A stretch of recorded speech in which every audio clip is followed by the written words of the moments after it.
You can help increase the effectiveness of the Harry Reid International Airport. Oh, we get this one. Look at that, square indicators. By following these practices. Let's see what we can do here. No, we'll just go to 2. I don't think, I think base is the restricted floor.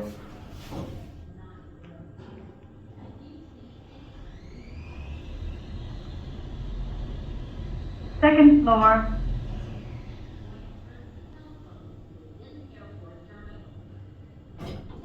Cool. Going down. Oh, basement does work. Oh no, never mind, it doesn't. Innovation Bruiser.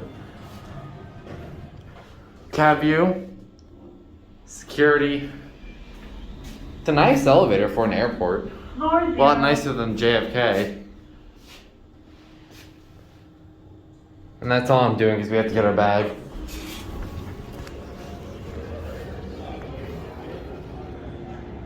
That's cool. I like the square indicators. It's a nice touch. Anyways, there it goes, and that will be it.